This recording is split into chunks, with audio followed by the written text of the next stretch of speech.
Symptoms भी तो consider करें ना, गुस्से में रहता है, बात में बात उलझता है, रात को देर से आता है या फिर देर तक जागता है, सुबह नहीं उठता, तो ये तमाम बातें। मैं ये नहीं कह रहा कि उसे ऐसे करने दें।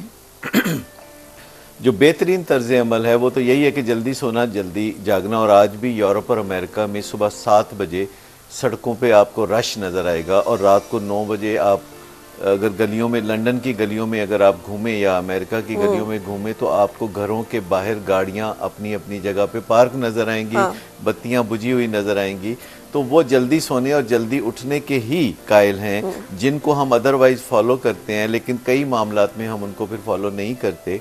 मुझे बताइए कौन सा तरक्की याफ्ता मुल्क है जहाँ लोग हमारी तरह रातों को 2 बजे? माँ तो तड़प रही है इसी बात पे कि ये बात अब वो बच्चे को अगर बताने की कोशिश करे तो वो उलझता है, वो झगड़ता है। माँ को पहले सीखना चाहिए कि बच्चे से बात कैसे करते हैं। मैं आपको बताऊं कि जैसे आमतौर पर आप सुनते हैं कि बच्चों को माँ बाप से बात करने का तरीका नहीं आता या तमीज़ नहीं आती, तो मैं आपको बताऊं कि मैं वालिदैन को भी बसाद एहतराम ये कहता हूं कि उन्हें भी बच्चों से बात करने की तमीज़ या तरीका नहीं। वो कौन सा तरीका है जो आप रिकमेंड करते हैं कि जिसके साथ मामला जो है वो हल हो सकते हैं? मतलब गुस्से के बगैर आप जो मर्जी बात करें, लेकिन 2 चीज़ों को ना छोड़ें।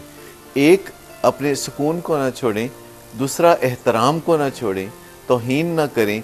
फिर आपने जो कहना है कह लें। आपको कभी किसी ने नहीं कहा कि खामोश रहें, बच्चों से बात ना करें, लेकिन गुस्से में आना, उनकी तौहीन करना, उनको बुरा भला कहना, लूज टॉक करना, सिर्फ ये समझ के कि ये मेरा बच्चा है। कल ही मुझे एक माँ बता रही थी कि मेरा बच्चे ने कहा कि अम्मी आप मुझसे ज़रा अच्छी तरह बात कर लिया करें। तो कहते नहीं, मैं तुमसे 20 साल बड़ी हूँ, मैं चाहूँ तो 60 साल के जब तुम हो जाओगे और मैं 80 साल की होंगी तब भी मैं तुम्हारे मुंह पे थप्पड़ मार सकती हूँ। मैंने कहा ये ऐसा क्यों? तब क्यों हम अपने बच्चों को बताना चाहते हैं कि वो बहुत कोई गिरी पड़ी चीज है सही, और उनके साथ हम मिसबिहेव कर सकते हैं, और ये बिल्कुल जायज़ बात है। ऐसी कतई इसमें कोई जायज़ बात नहीं है। शुक्र है कि माओ ने दूध पिलाना थोड़ा कम कर दिया, या शायद उसको थ्रेटनिंग उतना करती है। वरना आप हमारी पंजाबी फिल्में उठा के देखें, हर जगह जहाँ माँ ने एक्सप्लॉइट करना होता था बेटे को, वो दूध की धारे ना बख्शने का उसे जो है वो तो कोई इमोशनल तरीका हुआ, समझ में आता है कि उसका कोई असर हो सकता है। इमोशनल टॉर्चर जो है वो कितना बड़ा टॉर्चर होता है डॉक्टर। लेकिन बिल्कुल खुली तौहीन करना बच्चों की, उनसे ज़ोर से आवाज़ दे के बात करना और उनके बारे में जो ऐसे रिमार्क्स देना जो कि उनके दिल में बैठ जाएं, तो जो कहना है आप बच्चे को कहें, आप बड़े रिलैक्स मोड में कहें। अच्छा, अगर उन्हें ये खतरा और खौफ है कि खुदा ना खासा के ड्रग्स की साइड पे तो नहीं है, एज साइकियाट्रिस्ट कैसे ये चेक किया जा सकता है? वो कौन से साइन सिम्टम्स हैं जो अलार्मिंग होंगे, और उनकी तसल्ली के लिए आप ज़रूर उन्हें बता दें। सिंपल सी बात यह है कि जिसके बारे में आप जानना चाहते हैं कि वो क्या कर रहा है, तो अगर आप उसके करीब हो जाएंगे तो आपको पता चल जाएगा। अगर आप इकट्ठे ज़िंदगी का काफ़ी वक्त गुजारेंगे, जैसे कि एक माँ बेटा एक घर में इकट्ठे गुजारते हैं और माँ बेटे को रोज़ाना गले लगाती है, प्यार करती है, करीब आती है, बात करती है, उसके साथ शॉपिंग करती है, उसके साथ बैठ के टीवी देखती है, उसके साथ खाना खाती है, अगर कुर्बत है, कोई वॉक करते हैं इकट्ठे, तो फिर आपको कुछ ज़्यादा देर नहीं लगेगी ये जानने में कि वो किसी तरह। और ड्रग्स में सबसे पहली बात है सिगरेट, और सिगरेट का छुपे रहना कोई ज्यादा आसान नहीं है। बहुत सारे लोग सिगरेट नहीं पीते और बहुत सारे नशे करते हैं। नहीं, इस चीज का इम्कान कम है, बहुत कम है कि कोई टीनेजर कोई ड्रग्स लेता हो और सिगरेट ना पीता हो। अच्छा, इस चीज का इम्कान ना होने के बराबर है। मैं ये बिल्कुल कसम वाली बात नहीं कह रहा। लेकिन बेचैनी, चिड़चिड़ापन, उकताहट, दूर अलग थलग रहना, गुमसुम रहना, इसकी वजूहात बहुत सारी जेन्युइन वजूहात हो सकती हैं। किसी का चिड़चिड़ापन, किसी का गुस्से में आना, क्योंकि कई लोग अपने आप से मुतमिन नहीं होते। सबसे ज़्यादा गुस्सा हमें अपने आप पर आता है, क्योंकि जब हम अपनी तवक्कुआत पर पूरा नहीं उतरते, हम जो करना चाहते हैं नहीं करते, हम मंसूबे कुछ बांधते हैं, करते कुछ और हैं। हम सोचते हैं कल से पढ़ाई शुरू कर देंगे, कल से पढ़ाई कोई शुरू नहीं करते। हम सोचते हैं कि आज से जल्दी सोना शुरू कर देंगे, जल्दी नहीं सो सकते। आज से हम अपना शुरू करेंगे, आज से हम वर्जिश शुरू करेंगे, हम ये करेंगे, हम वो करेंगे। जब हमसे ये होता नहीं तो फिर हम अपने आप से नाराज़ हो जाते हैं, जिसका इजहार हम दूसरों से नाराज़ होकर करते हैं। बिल्कुल सही। सो ये मैं नहीं कह रहा कि इनको लापरवाह हो जाना चाहिए और बेटे में वाकई कोई मसला नहीं। मसले होते हैं, औलाद में मसले तो होते हैं, चाहे औलाद हर इंसान में मसले होते हैं। बहुत पढ़े लिखे बच्चे हों हमारे, बहुत नमाजी परहेजगार हों, उनमें भी मसले हो सकते हैं। हर तरह के मसले हो सकते हैं। सही, लेकिन आपने उनको थोड़ा केयरफुली अपनी किसी भी स्ट्रॉन्ग जजमेंट से पहले या वर्डिक्ट से पहले जरा चीज़ों को अच्छी तरह छान फटक लें कि कोई और वजह तो नहीं उसकी, और जो भी वजूहात है वो आपको उसके करीब होकर उससे बातचीत करके उसे जान के समझ के जानने का मौका मिल जाएगा। अस्सलाम वालेकुम, एक कॉलर को लेके हम ब्रेक पे जाएंगे। अस्सलाम वालेकुम। हेलो, अस्सलाम वालेकुम। वालेकुम अस्सलाम। जी जी, कैसी हैं फराह? मैं बिल्कुल ठीक हूँ, अल्लाह का शुक्र। होपफुली आप भी ठीक हैं। जी जी, अल्लाह का शुक्र। आपका प्रोग्राम बहुत ज़्यादा इंफॉर्मेटिव होता है। बहुत शुक्रिया। और जी, मैंने डॉक्टर से ये बात पूछना था कि आज जो आपका वहम के बारे में टॉपिक है, ये ना मुझे बहुत ज्यादा मसला है इसका। मुझे ऐसा लगता है कि ना मैं वजू करने जाती हूँ, मेरा वजू मुकम्मल नहीं हुआ या मुझे छींटे पड़ गए हैं, तो मुझे ना इस वजह से कई दफा तो मुझे अपने आप इतना गुस्सा आता है कि मैं क्या करूँ।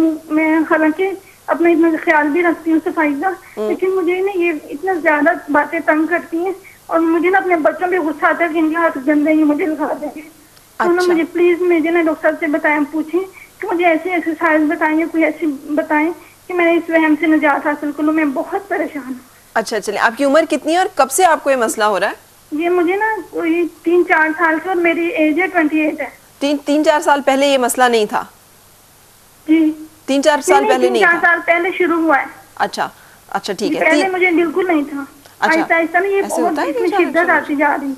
अच्छा ठीक है, आप तब हम ब्रेक पे जाएंगे, आप साथ ही रहिएगा। ब्रेक के बाद हम आ रहे हैं वापस।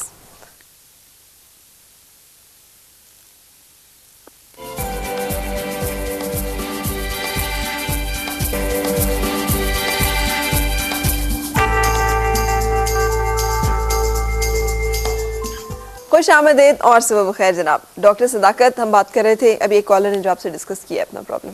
ये बहुत ही कॉमन है, यानी सफाई का वहम होना, यानी कि कुछ छींटा ना पड़ गया हो, वज़ू ना ख़राब हो गया हो, कपड़े नापाक ना हो गए हों, तो इस तरह की बहुत सारी चीज़ें जो है ये बड़ा ही कॉमन सा मामला है। और ये एक हद के अंदर तो लोग बर्दाश्त कर लेते हैं, लेकिन हद से जब बढ़ जाता है कि बार बार आपको वही काम करना पड़े। लेकिन ऐसा हुआ क्यों? साल पहले अगर वो नॉर्मल थी तो 3 साल में अचानक ऐसा क्या हो गया कि उन्हें एक वहम इतना तो शदीद? एक मासूम ख्याल ज़हन में आता है ना कि मेरा ख्याल है कि ये छींटा पड़ गया है, और बंदा कहता है चलो मैं दोबारा कर लेता हूँ, एक दफ़ा फिर करने में क्या हर्ज है। डॉक्टर साहब, जो नफ्सियाती उलझने जिन्हें कहते हैं, सो ये जो उलझन है, क्या ये सिर्फ ऐसे ही को ख्याल आ गया और बस बंदा उस ख्याल की वजह से, या इसके पीछे कुछ और भी वजूहात, कुछ और भी कहानियां चल रही होती हैं? वो तो मैंने बताया ना, पीछे जेनेटिक मेकअप है। अक्सर लोग कहते हैं एहसास गुनाह, आपके अंदर कोई ना कोई ऐसा गिल्ट है, आपके अंदर कोई ना कोई ऐसी बात है, सोच है जिसे आप दबा रहे हैं, आप उसको नहीं एक्सप्रेस कर रहे और वो मुख्तलिफ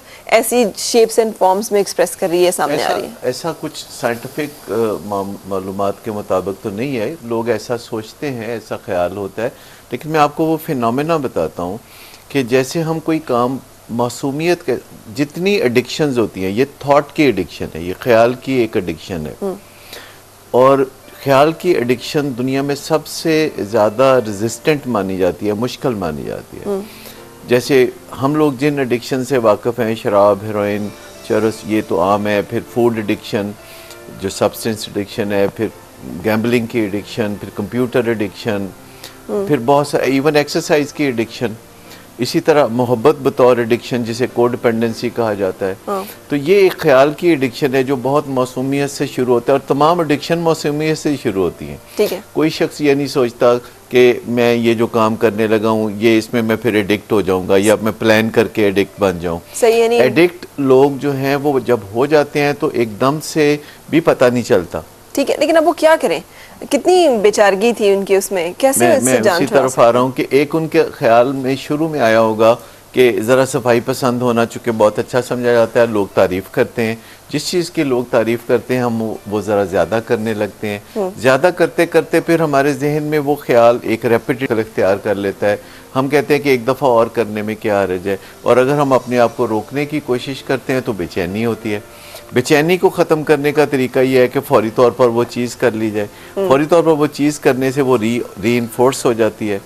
सो ये जो एक आसान हम हल ढूंढते हैं, हमारे पास 2 चॉइसेस होती हैं, या तो उस बेचैनी को फेस करें जो कि उस काम के ना करने से होगी, यानी उनको ख्याल आया कि वज़ू मेरा ठीक नहीं रहा, या उसमें कोई छींटा पड़ गया है, या कोई ऐसा ख़राबी पैदा हो गई है, तो अब एक ख्याल ये है कि मैं कोई बात नहीं, मैं जाके तो नमाज़ पढ़ूँ।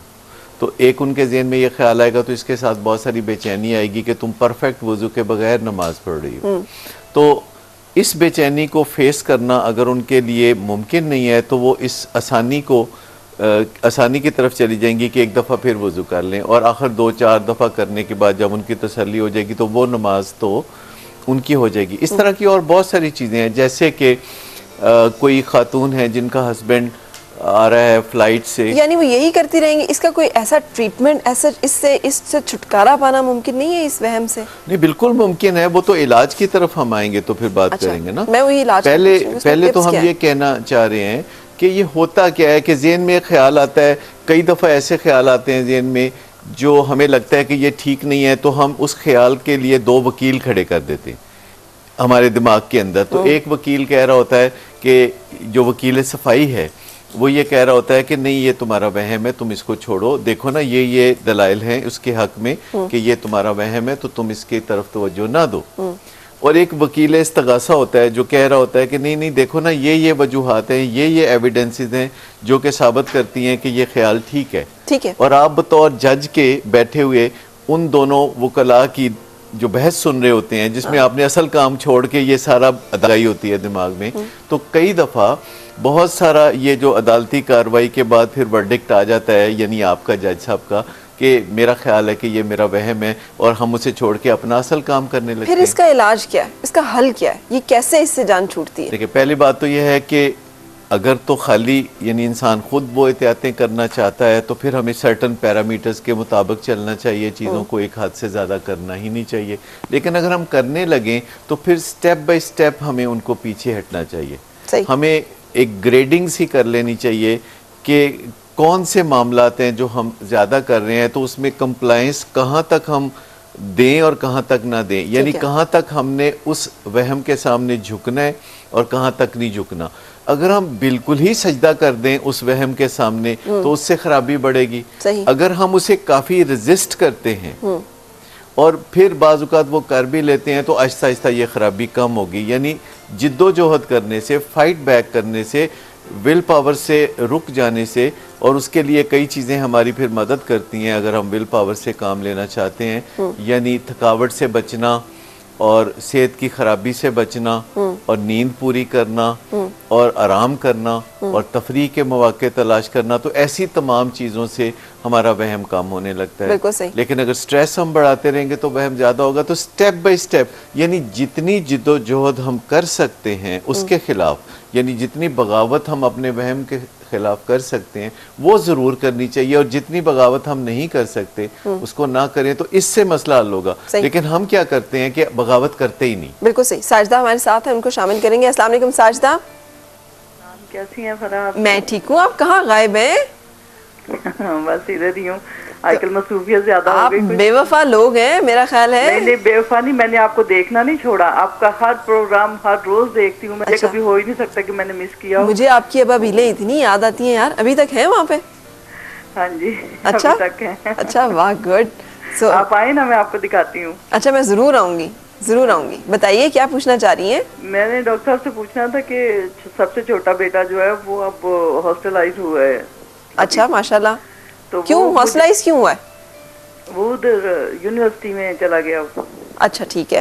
हाँ जी, टेक्सास यूनिवर्सिटी में। तो वो मुझे उसके बारे में बड़ी फिक्र रहती है कि ना वो भी, क्योंकि बिल्कुल सबसे एक तो छोटा था घर में, और दूसरा थोड़ा उसकी सेहत भी ठीक नहीं थी, और वो कभी घर से निकला ही नहीं मेरे बगैर। सही। तो मुझे ये कि, और जिस माहौल में वो गया है ना, पहले भी 2 बच्चे हॉस्टलाइज हैं, लेकिन ये जिस माहौल में गया है वो बिल्कुल हमारे माहौल से अलग है। अच्छा।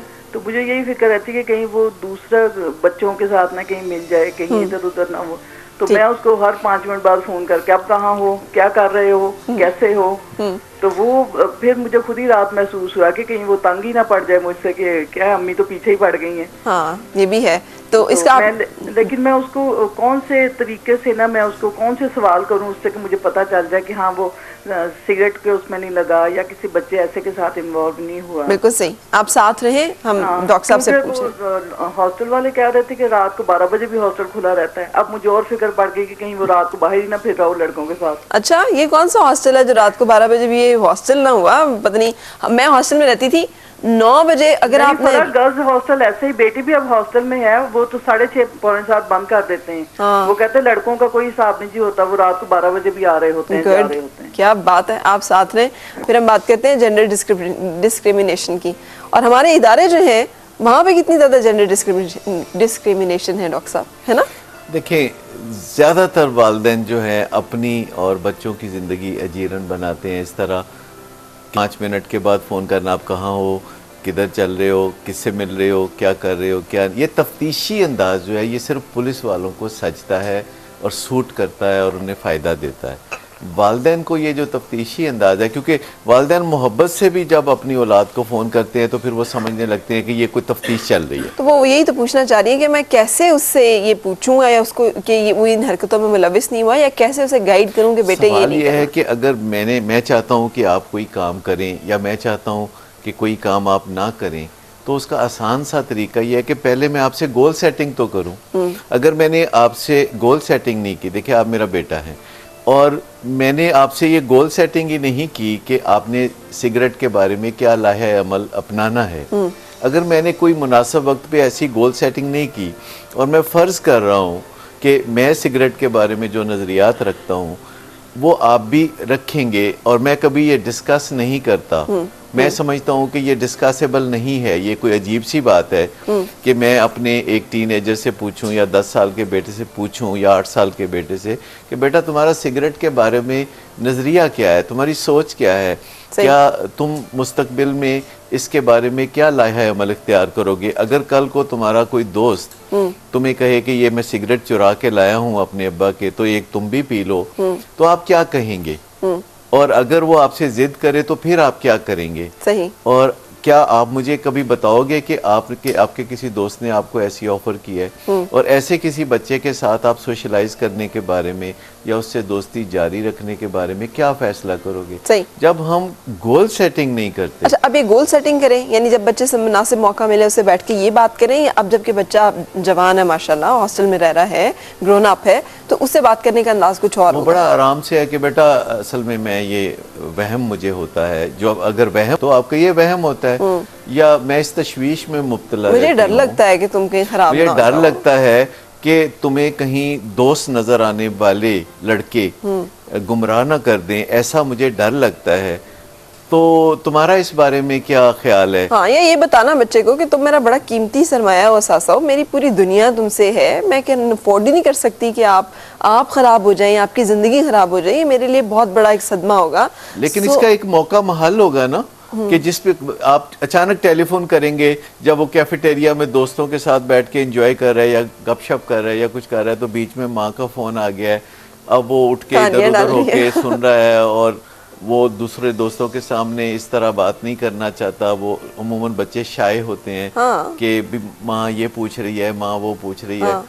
सो मौका महल के मुताबिक पहले से एक डिज़ाइन किया हुआ आपके ज़हन में होना चाहिए कि इस दफ़ा वो हॉस्टल से घर आएगा तो हम इस मौके पे वहाँ जाएंगे या रेस्टोरेंट में खाना खाने जाएंगे, खाने से पहले या खाने से बाद बरसबील तज़का मौजू छेड़ेगा कि आजकल देखो ना ये टीवी पे क्या आ रहा है, देखो खांसी का शरबत पी पी के लोग मर रहे हैं, तो ये क्या है बेटा, क्या होता है, क्यों ऐसा लोग करते हैं। बच्चों को जैसे बड़ा बना के आप बात करते हैं, इज्जतदार जगह पे रख के उनसे बात करते हैं, तो वो आपको बताएंगे कि दुनिया में उनको क्या क्या देखने को मिलता है। और हम अगर उन्हें सनब ना करें और डिस्कस करें चीज़ों को और गोल सेटिंग करें, फिर उनके नज़रियात तो सुन लें। हो सकता है हम वहम कर रहे हो, उसको तो सिगरेट से शदीद नफरत हो, और हो सकता है वो सिगरेट पीने वालों से दूर रहता हो, और आप खामखा वहम करी जा रहे हैं और उसके बारे में सोच रहे हैं। जब हमारे जहन में जैसा ख्याल होता है तो सारे पत्ते टेबल पे जब अपनों से बात करते हैं तो पत्ते छुपाते नहीं है। ठीक है, ये तो गैरों से जब आप कोई कारोबारी डील कर रहे होते हैं तो आप पत्ते छुपाते हैं ना। जब आप घरेलू रिश्तों में मियाँ बीवी या बच्चों या के साथ बात कर रहे होते हैं तो जितनी जल्दी हो सके सारे कार्ड्स आप टेबल पे रख देते हैं, इससे बहुत आसानियां पैदा। बिल्कुल सही। सिद्रा, अस्सलाम वालेकुम, क्या हाल है आपका? जी ठीक, आप कैसी हैं? जी बिल्कुल ठीक, अल्लाह का शुक्र। जल्दी से बताएंगी आप, क्योंकि टाइम नहीं है। जी, मेरा ये मसला था कि मैं स्टूडेंट हूँ ना, मैट्रिक तक मैं बिल्कुल ठीक थी, अब मैं एफएससी की स्टूडेंट हूँ। मुझे लगता है कि मैं पेपर दूंगी, मैं फेल हो जाऊंगी। मैं जब पेपर देने जाती हूँ फर्स्ट ईयर के, जब मेरे पेपर हुए तो जब मैं इंटर हुई एग्जामिनेशन हॉल में मेरे हाथ में पेपर आया तो मुझे ऐसे लग रहा था जैसे मुझे कुछ भी नहीं आता, हालांकि मेरी तैयारी अच्छी थी और मैं लिखते हुए भी मुझे कुछ नहीं आ रहा था। अच्छा। और मुझे ऐसे लगता है कि अब मैं पेपर दूंगी, मैं फेल हो जाऊंगी, ऐसे लगता है। मैंने डॉक्टर साहब से। ठीक है, आप साथ रहो। ये भी एक अच्छा, स्टूडेंट्स को इम्तिहान से रिलेटेड बड़े मसाइल होते हैं। हाँ। पेपर करके जब वापस आते हैं तो उनको लगता है कि उनका पेपर अच्छा नहीं हुआ, फिर वो पेपर निकाल के बैठ जाते हैं, फिर अपने लिए मार्किंग करते हैं, फिर अपने लिए और टाइट मार्किंग करते हैं, लेकिन पास रखते हैं अपने आप को। फिर इससे वहम हो जाता है नतीजा आने तक, वो रोजाना अपने पेपर की अपने जहन में मार्किंग करते रहते हैं। लेकिन ये जो बता रही है कि पेपर देखते ही एकदम लगता है कि मुझे तो कुछ नहीं आता। हाँ।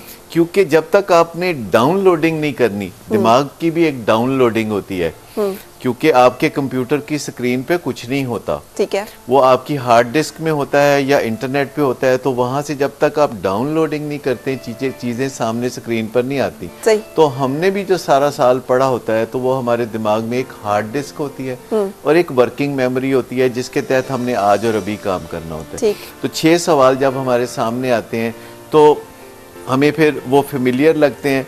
अगर तो वो बिल्कुल फेमिलियर नहीं लग रहे तो समझ लें कि आपने नहीं पढ़ा था। हाँ। ये कोई साजिश नहीं हो रही है आपके खिलाफ। सही। और अगर आपको वो फेमिलियर तो लग रहे हैं लेकिन पूरे याद नहीं हो रहे, तो आप फिक्र ना करें, थोड़ी देर में वो आपको सारे याद आना शुरू हो जाएंगे। और एक सवाल आपका बड़ी जल्द 5 मिनट्स, जो कि आपका बहुत अच्छा समझा जाना सवाल होगा, वो आपके बिल्कुल कंप्लीट फिक्स होके सामने आ जाएगा। तो आप उसे लिखना शुरू करें। ठीक है। जब आप उसे लिखना शुरू करेंगे तो सवाल नंबर 2, 3, 4, 5, 6 भी अपने आप को लाइन अप कर रहे होंगे।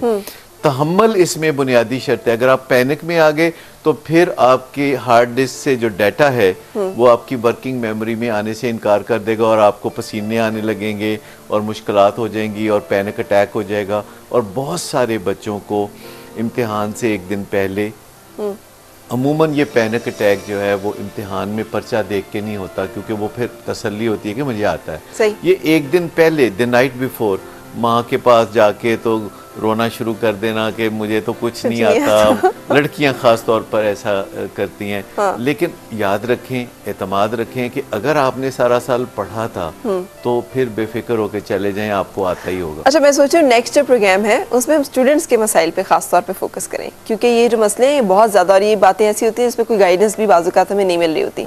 सो नेक्स्ट प्रोग्राम में हम इस पर डिटेल से बात करते हैं। बहुत ही अच्छा मौजू है। वालिदैन को, स्टूडेंट्स को इस बारे में कुछ बुनियादी बातें मैं बताऊंगा जो पिछले बहुत सारे सालों में मैंने देखी है कि किस तरह वालिदैन और स्टूडेंट्स मिल के सैबोटेज करते हैं तालीमी निज़ाम, और बच्चे भी, कि उनके लिए क्या चीज़ें, क्या स्किल्स हैं वो इम्पोर्टेंट है। हम रुकेंगे जनाब। Thank you so much doctor Sadaqat, आपने ज्वाइन किया एक ब्रेक के लिए, और ब्रेक के बाद हम चलेंगे खबरों के लिए न्यूज़ स्टूडियो की तरफ। मुलाकात होगी उसके बाद हमारी बिंदिया जी से, और उसके साथ साथ कहकशां जो कि किचन में आज हमें बता रही है तंदूरी चिकन बनाना। सो ये सब कुछ खबरों के बाद। साथ रहना है आपने।